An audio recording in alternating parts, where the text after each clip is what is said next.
everyone, I'm Jen Garrett, and welcome to the Move the Ball podcast. On this podcast, we are going to talk about how to succeed in business and in life by putting winning strategies into practice to help you advance faster. So if you're looking to move forward and reach that next level of greatness, then you are in the right place. Now get ready. Let's suit up, show up, and move the ball. Hey everyone, Jen Garrett here. It's so great to be back with you on another episode of Move the Ball. This episode is part of my special Path to the Draft series, where I am having conversations with NFL draft prospects on their path to the draft.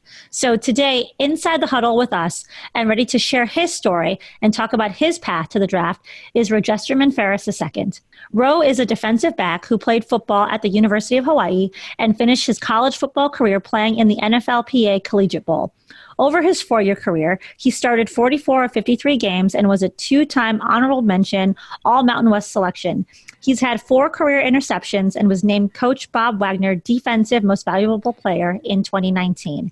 Roe, welcome to the show. Thank you for having me, Jen.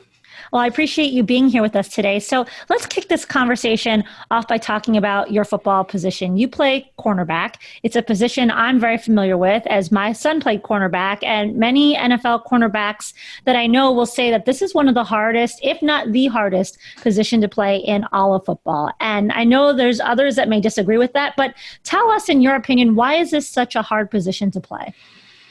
Oh man, that's a great question. It's a great position to play. You know, you have a lot of fun. It's a difficult position to play because, you know, you're at a disadvantage because, you know, you already got the receiver that's running straight at you, you know, and I'm in my back pedal, or, you know, you're in a different level than what a receiver is trying to do to you because, you know, you're going off the receiver. It's all about your awareness, your quickness, your finesse as to playing offense. Why are you an elite cornerback? Like, what is it about you that makes you special? I'd say my mentality is what makes me special. My coach always instilled the one snap and clear. So, you know, throughout the game, something bad is always going to happen. You know, there's going to be a receiver that might catch a pass on you. A touchdown might happen, but it's about how you bounce back after a bad play happens. How are you going to play the next play? If you let that one play affect you, it's going to mess up your whole game. So if you can just eliminate that one play, forget about it, it's done for, and play the next play, because the next snap is just as important as the plays that are to come. You know what I'm saying? Because not one play doesn't decide the whole game. Absolutely. And I think that's important in life too, because one play doesn't, or one day doesn't define where we're going. So that's a great lesson, and thanks for sharing that. Let's talk a little bit about, you played in the 2020 Nflpa Collegiate Bowl. And for those who are listening who aren't familiar with that, it's a postseason college football all-star game, basically. It's played at the Rose Bowl in Pasadena. So talk to us about, what was it like playing in that bowl game? It was a great experience. I really loved it. I enjoyed my time. It was great to meet, you know, other athletes from other teams, you know, get to meet them, talk to them.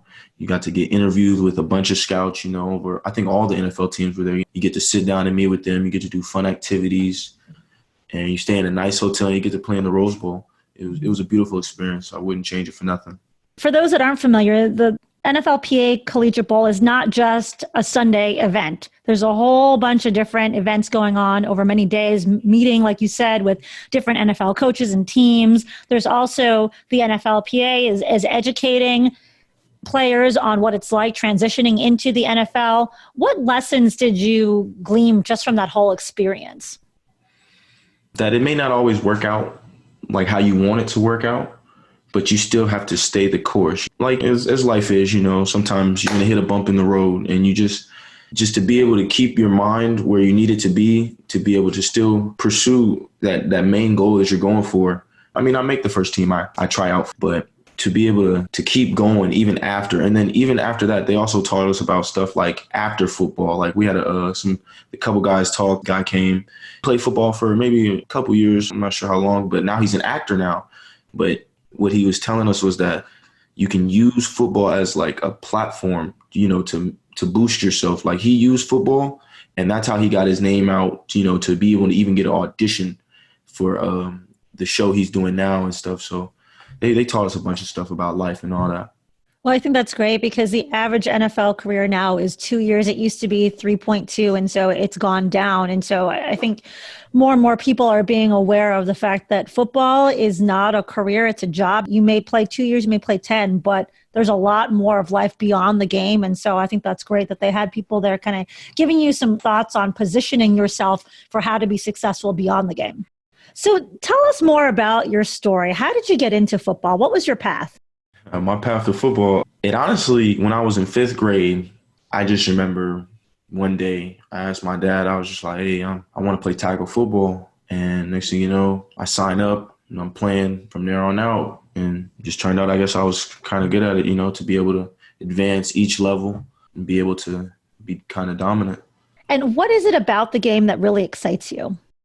The thrill, you don't get, it's 11 guys, it's a team game, but I get a thrill from even my teammates making plays. Like, it's not just about me. You get all the individual sports, you could play, but when you play a team sport and it's all about the team, you building a bond with your brothers on the team and really getting to know other people, like, especially from different areas.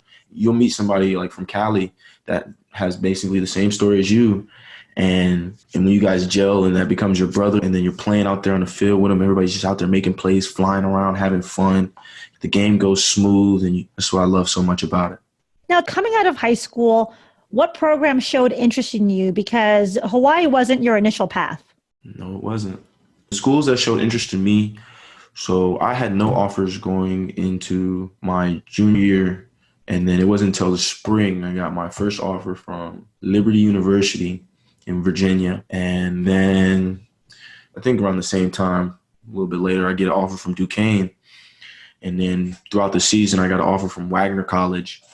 And that's where I was committed to go before Hawaii called me on signing day, and I ended up signing over there.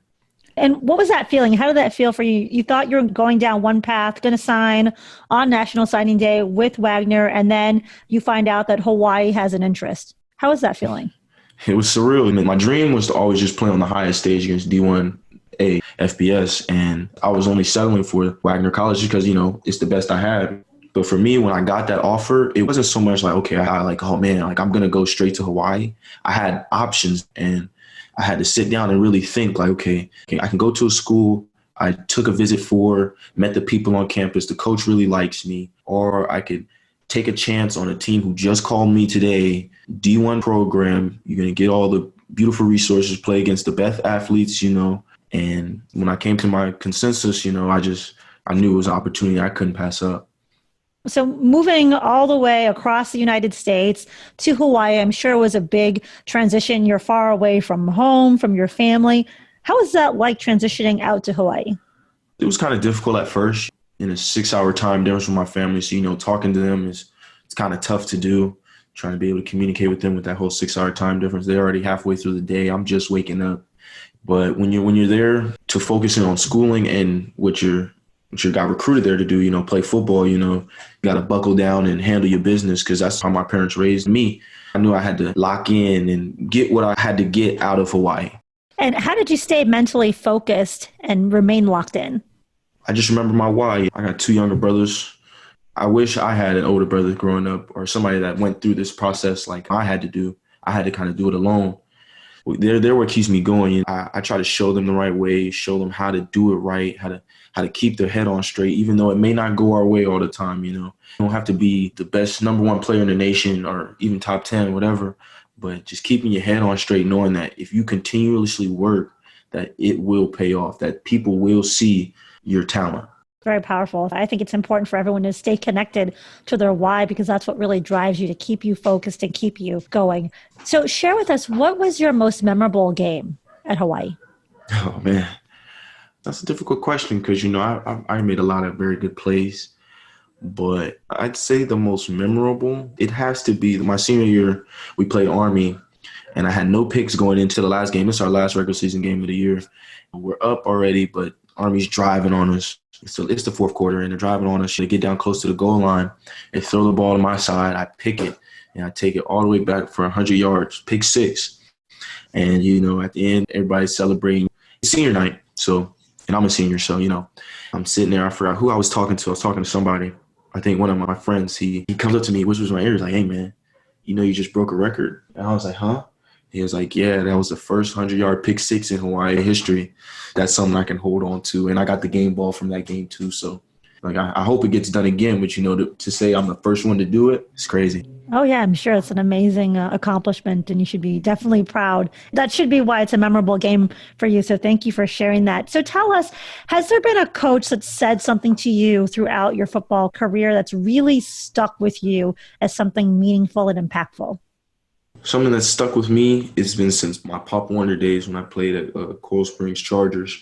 We had a coach, our coach Corey. He was like kind of I'd say more of our conditioning coach. Honestly, we had a conditioning coach back in Pop Warner. He used to run us like crazy. But he used to always preach, and it's still in my head to this day. He says, you have to be willing to do the things that everybody else is unwilling to do.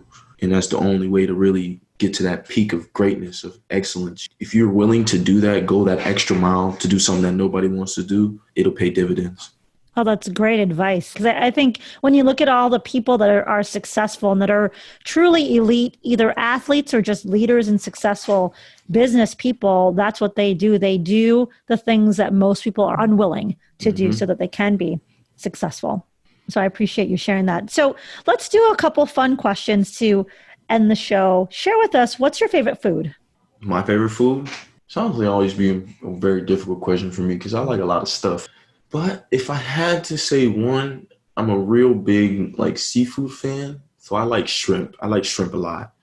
Anything with shrimp in it, yeah, you got me. How about, what's your favorite football movie? Remember the Titans. That is my favorite movie too, football movie. Could watch it over and over again. Yes, definitely. What is your favorite professional sports team? And it doesn't have to be football. I'm going to go with something other than football. My favorite professional sports team is the Boston Red Sox. I am a huge baseball fan. What most people don't know about me is that I played baseball before I even stepped on a football field. So baseball is just one of my first loves. I still love it. Gotcha. What position did you play? I played outfield. Okay. Great. I am a big baseball fan as well. I'm a Cubs fan, so we will differ on our favorite baseball teams.